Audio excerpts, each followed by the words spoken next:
She's the most decorated gymnast of all time, but who's her biggest cheerleader? A closer look at the former CBC star who got Biles to say "I do." The main difference for today as we got into the 90s was the humidity. Our dew points in the mid-60s today, but even a little drier. What that means for us when we add it to the heat and how long we can hold on to this dry trend.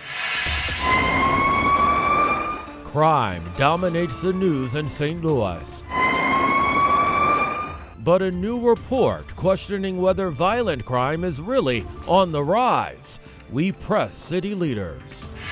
But first, more trouble at St. Louis public schools. Weeks away from the first day of class, brand new calls for school board members to resign. Tonight, SLPS board member Emily Hubbard is calling for the board's president and vice president to step down. Good evening, I'm Brent Solomon. This follows days of tensions after the superintendent was placed on temporary leave. Friday, St. Louis Mayor Tashara Jones called for a state audit over how the district is spending its money. Mayor Jones says the district started the school year with a surplus of $17 million. Now there's a projected deficit of $35 million. The mayor is also calling into question top-level hires Superintendent Keisha Scarlett brought in from Washington State. One of those hires is the woman now tasked with overseeing the district, Millicent Boershade, who we confirmed received a vote of no confidence by a teachers union in Washington. They have a lot of confidence building to do. They have a lot of trust building to do. In every crisis, there is an opportunity for growth and for renewal. And as a friend of mine likes to say, don't let any crisis go to waste. So I think they have a challenge on their hands, and hopefully it will be a strengthening point for them. Tonight, Board President Tony Cousins and Vice President Matt Davis tell 5 on Your Side their focus is on preparing the district for the first day of school, which, by the way, is August 19th. 5 on Your Side will stay on top of the issues with the St. Louis Public School District. Look for updates on air, online at ksdk.com, and on the 5 on Your Side app. Tonight, we're looking to learn more about a deadly shooting in North St. Louis. First responders called to North Vendaventure around 3:45 this afternoon. They found a man shot multiple times. He died at the hospital. No word on any suspects. Homicide detectives now investigating. Well, for months now, we've seemed to hear about more and more violent crime in St. Louis. And while these cases may appear to be on the rise, new statistics show otherwise.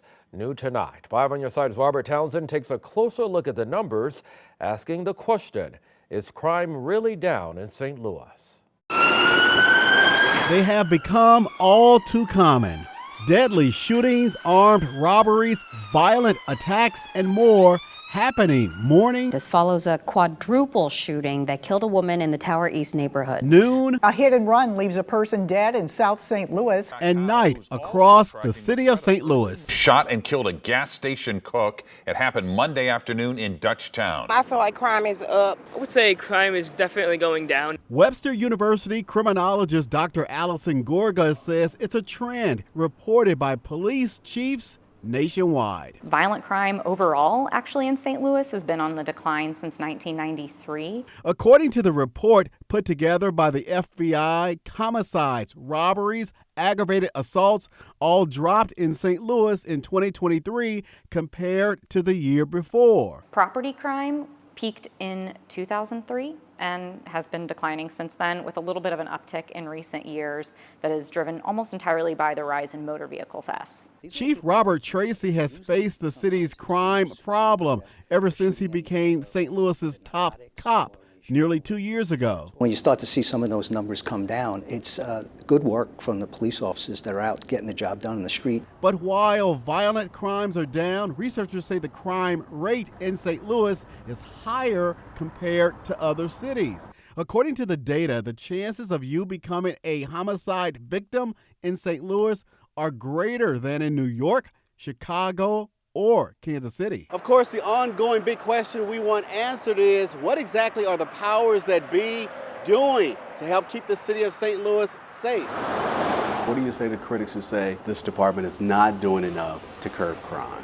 We got to make sure that we're listening to the community, and I think that's the major thing. Hold more people accountable. What do you say to your critics who say you and your administration aren't doing enough to battle crime? Well, I'd like to ask my critics, what do you think we should be doing differently? Mayor Jones says the city has an all-hands-on-deck strategy that focuses on prevention, intervention, and enforcement when it comes to tackling crime. In 2022, the city launched a new Office of Violence Prevention. But are those efforts working? We absolutely think that they're making a difference, especially the work that our Office of Violence Prevention is doing with local organizations. I'd like people to know that we are looking at this on a regional level because crime doesn't stop at our borders, and neither should our solutions. Robert Townsend, 5 on your side. And you can read the Major Cities Chiefs Association Violent Crime Survey for yourself. Just go to KSDK.com and click on this story under the As Seen on TV section. Today, hundreds of backpacks for kids in Ferguson. This was all part of the 10th annual Ferguson Unity Weekend. Families came out to the Emerson YMCA where kids could get free backpacks and pencils and notebooks. Free resources were also available to help families get ready for the start of the school year.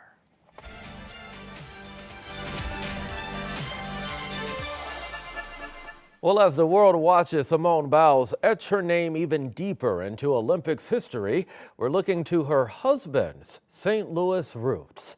Tonight, our Annie Crawl hearing from the former football coaches about one of the most iconic sports couples in the nation. Annie.